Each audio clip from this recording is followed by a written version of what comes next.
Hey guys, and welcome back to another YouTube video. In this video I'll be going through my round 10 review of AFLW Fantasy, which was a pretty decent round for me. I mean, if I just quickly look at it here, I don't know exactly how to look at this. Let me just see, round 10, am I able to look at this? It doesn't seem like it's wanting to work exactly to show me what I came in the round for it, but I'm pretty sure it was a decent round overall for me, as I did jump up. I believe I jumped up somewhere close to 80 odd ranks, and I ended up with a round score of 1630, which is pretty decent. I mean, I saw some people have a round score of, I believe, 1700, which obviously is a huge score. But to finish with a 1630 isn't bad. I mean, the top here we see is a 1757, which is just a ridiculous round score, but I'm still happy with the 1630, considering I had a 25 in my team. If I've got a better defender, I mean, just looking here, that was a bad choice going for Gamak, and I did have this conversation with the guy on Twitter and about this, and basically I thought that Gamak was in the middle for some reason on the Friday or whatever, touted to go in the middle, and then come Saturday she was not playing, she was on the bench, and then yeah, obviously, so I burnt 20 odd points there, and 22 points probably is around 330 or so rank wise, which isn't the best but isn't definitely the worst. So I burned 20 odd ranks there. There's certainly stuff when I go through and round review my whole season, as well as I'll be doing the men's one, which will be a very long one on, that'll probably be on Wednesday or so, that I'll do the men's round review for the whole season, as they close that on the 7th is, on the 10th, they shut down the site for the men's fantasy. So that is on the, let me bring up the calendar. Bring it out. The 10th is on the Friday, so we'll see. I'll definitely get that done so that you guys have that. And then next year, hopefully, with the way I do it, I'll have a lot better reporting on, like, recording all the details, etc., for trades and how it went, etc., so that I have a better in-depth round review for you guys this year. I sort of realized halfway through and didn't really pick it up, which probably would have been better, but next year my plan is definitely to have a lot more spreadsheets for that. But anyway, let's get into the last round review of the year. But before we do, remember to like and subscribe, turn on the notification bell so you know when I upload, especially because, as I said, I basically outlined the week. I didn't bother doing the game reviews as there wasn't too much to look at, and we can certainly go back and look at all of these round 10 games in the lead up to AFLW in the preseason for AFLW next year, as there were some scores that did well, especially some rookies, but yeah, we'll get into that even today, I guess, as we look at some defenders that I probably could have gone for instead of Gomac, who would have scored better. But anyway, let's get into the video. So as you can see, 1630, overall rank of 352, had a salary of 21k remaining, so I could have got a 337 defender, which, if we look here, a 337, there wasn't really a 337 that did anything better. So I'm still really happy about the Bowers pick. She ended up, I think, in the argument that the discussion that we had, it was Priest, and I believe I would have been able to get, I think in the end, I thought actually Heads was going to outscore Evans, so that didn't help that Evans did outscore her. So if I'd actually gone Evans and then I'd gone a defender, I would have been able to get another 100 odd K, so I would have been able to get a 457 defender, and a 457 defender would have been able to get me 75. So I in the end burnt, I think, around 53 points with that method, and 53 points would have got me probably, I would say, 300 rank inside the top 300. So that was obviously a misstep there, but yeah, going believing in Heads was a little bit of a misstep. But anyway, still really happy about that midfield to get the was it 3 of the top 4 scorers for the midfield for the round was still a really good option, and just hundreds all round. But anyway, Thomas 72 against was it Adelaide. She did really well. Let me actually make this a little bit bigger for you guys. There we go. 72 against Adelaide is a fair effort. 13, 5, 5 and 2, and yeah, 72 is a decent effort there. And then we move on to, if it will let me, to Carney, 78. She did really, really well against the Bulldogs. I mean, that game was just a weird game, to be honest with you. I mean, the Bulldogs held out, I believe, North for a little while. I believe North didn't score for a fair chunk of time. And then, yeah, they didn't score for, I think, 5 or 6 minutes. And then just absolutely smoked it on them, to be honest with you. It was 33-0 at halftime. And then it ended up being...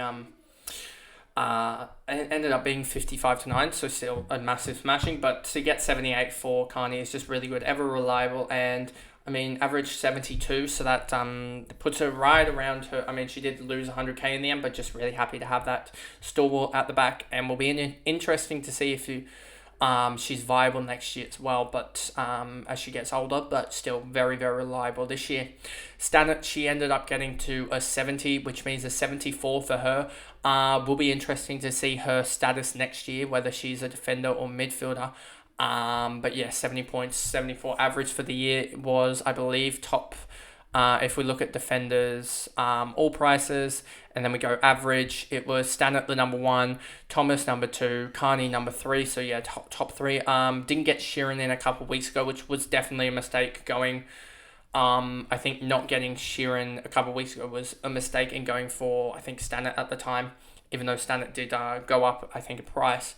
But yeah, going, I think, and getting the more expensive one did sort of stuff me up a little bit. But anyway, so be it. So yeah, Stannard's was the top, and then down here you had Evans and Heads around that same market as well. Heads 60 sort of did have one of those types of games where she just didn't get involved terribly much, but still did her job on, in the end, 12-2, 2 and 4. Seems like she actually did really well tackling wise, but it was the games that she did her best was when she got those high marks, 8 and 10. You can see here, and a 69 on a 5-mark day was when she did her best. So with the way the Swans play, it was very tough for her to get to those marks, as they pretty much had to be exclusively intercepts because they wouldn't kick it around the back as much. It was mostly an intercept straight into someone just running by for a handball and then breaking the lines, like we saw yesterday with Vale doing that in the Sunday game against Freo. Gramac 25 that was just a stuffed up pick. Not enough research into that, and we'll certainly be doing more research into both the men's and women's players next year and how they sort of stack up their positioning, etc., as that'll help me to, I guess, get better gauges on these girls, especially the girls with their positioning and not knowing too much about them. So that was just a missed call. For some reason, I didn't see that she had some ruck contests in the earlier part of the season, and that was just sorry about knocking the microphone there. Just missed that, and that's on me. McDonald, that's just a missed call there. She's young and never really got a game, to be honest. I should have traded her out immediately after that 53 that she had. Don't know how she got to the 53 now looking back on it, but yeah, she somehow got to a 53. So yeah, should have traded her out after that. Marinoff was certainly the best option to have this year. Her and also Jazzy Gardner. Marinoff just pipped her by 1.5 points in the end. Gardner couldn't catch that up in the final round.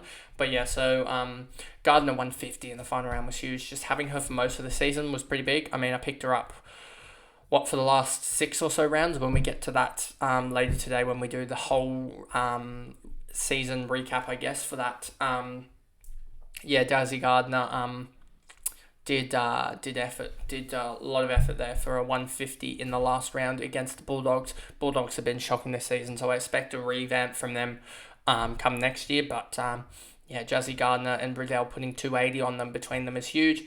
Marinoff against the Eagles struggled. Don't know if she copped a tag, didn't watch this game, but 24 touches and 8 tackles is decent. Just got to the 100, and that's all that really matters. Only one non-100 score. Jazzy Gardner had, I believe, 2. Yeah, Jazzy Gardner had 2, and I think Riddell had 2 as well. Yeah, she did have 2. Jazzy Riddell, 116 for the year is huge as well. So yeah, that big 3 sort of helped me maintain rank, even though my defense and forward line really struggled throughout the year. Prezi just didn't fire when I needed her to fire. I think I had her for like the last 3 rounds or 4 rounds of the year, and just didn't fire, which sucks. Bowers brought her in, and this was the game that I thought she'd have. She had 7 tackles in the third, which just propelled her up, and a 142 on 80% time on ground, but she does look like she has a knee injury again, which could cause chaos come next year. But a 112 she averaged for the year is just ridiculous. And so, yeah, I thought this was going to happen. I thought I was pegging her in for a 125, but a 142 certainly does help. Strom 75 didn't dominate the rucks, and it seems like her early form to start the year really did wane very heavily as she sort of maybe just got tired or something like that, being the solo ruck. Don't know if she, and this is due to my knowledge, don't know if she did it last year as well, the ruck work. So yeah, she seemed like she just sort of slowed down a little bit. 40 didn't really get the touches that she needed, or the non-disposal work outside of hit-outs in the last game against the Swans, and very similar since then. So I do think that Moffat is the better option when we get her back next year. I mean, she'll be priced at 88, which will be huge. But yeah, we'll also see with the rookie ruckman that come in what they're doing. I mean, Hall started to generate some going in this little patch here, but other than that, she didn't really do anything. Flair Davies could be one that does skyrocket next year, so when we get into preseason, we'll look at that, as she averaged 40 on the year and started to pick it up, I guess, a little bit. So I think she is one that could jump next year, especially if she gets the single ruck role rather than it was like a triple ruck at GWS, but we'll see what happens there. But there's certainly different options come next year. Then the biggest player of the year, Laura Gardner, went up 724k, basically a whole player she saved. And she put up 2 non-100 scores, averaged 116, what's that, like the 3rd or 4th best for the year, or something like that, average-wise. The 4th best, it looks like. Yeah, so you see there. Absolutely huge to have the top 4 average, and Bowers as well, but then sort of missed out on all these midfielders, I guess. So yeah, she did really well with a 111. Goldsworthy will keep her forward status and priced at 91, but average of 120 in the last 3. I mean, that did include the 168, but if you even take that 168 down, that average of 90 is pretty much going to hold. Well, I mean, that 26 has basically given us a 5 or 6 point swing in our favour. Just that, because that's 50, that's 64 down from her average.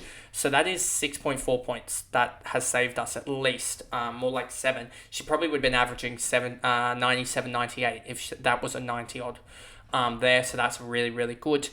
And there's definitely some room to grow next year for Zali, as she could become a 105, 110 type player, and will probably be the lead forward. Frederick, as a ruckman, she just didn't fire in the last game, which kind of sucks, but that's it. Against Richmond, 30 touches, but didn't get the non-disposal work that she can get with the 8 tackles up here against Essendon. 16 touches and the 2 and 5 there. She got a 1 and 3 and only 9 touches. So yeah, she just didn't do her work outside of the hitouts, which sort of sucks. But that's sort of the same story as what happened with Mimi Strom in this round. But anyway, I thought she was the strongest, and I mean, it's a 64. There wasn't too many other forwards that did anything that I was like, I'm gonna pick you over her. If you look down here, I mean, Single did score an 86, which would have been huge to jump on, but I wasn't ever going to jump on Houghton or someone like that. And there wasn't many other girls that did terribly more than her that were that worthwhile. Anyway, then you move down to Malloy, 79 against Freo. Didn't do terribly much, but that's sort of the way that Malloy sort of plays. She seems like an 80 type of player. And just had that a couple of big games. It looks like 2 big tons. And outside of that, more 70 work. Did copper tag quite a lot, but in this game, she's a lot more impactful than what the fancy stats sort of say for themselves. 14 touches, 2 marks, 5 tackles, and 2 goals. 1 is absolutely huge, and guided the Swans to a finals berth with 100% time on ground, which is huge. And then Ella Roberts here, I didn't get to watch this game, but 27-7 is absolutely ridiculous. and really liking the look of this. Don't know if she'll hold her forward role. I haven't looked at the splits, etc. But I think she should hold her forward role, and her and Goldsworthy should be the 1 and 2 next year for that, as she definitely is going to move into the midfield next year. And we'll see how that goes, but I'm pretty sure she'll hold her forward role with her time on ground, etc., and her midfield time, what it looks like, but we'll see with that. And then on the bench, yeah, good thing that it wasn't an extra round. I mean, it would have picked Franklin more concisely, I guess, with that. But 3 points from my bench really just showed that I didn't have much more movement that could have made, as I only had, and all my players were 300k except for Borg, who didn't play. So yeah, really didn't have any other movement that I could make if there was an extra round. But anyway, that is pretty much the whole video there. And I guess that is a review of the round 10 AFLW fantasy season. The last round ended up ranking 352 in that. Then the next video today will also be the tipping, which we'll go through, and we'll see how well I did and how I ended up, as you might have got a sneak peek on Twitter when that happened. But yeah, that pretty much is the video, and I'll see you guys in the later video today, as well as the Wednesday and Tuesday and Wednesday videos, which will be major reviews of both the men's and the women's AFL the fantasy season, as we go through all the rounds, etc., and see how well I did. It won't be as detailed as I hoped, because I don't have as much info on those seasons, but as I want to.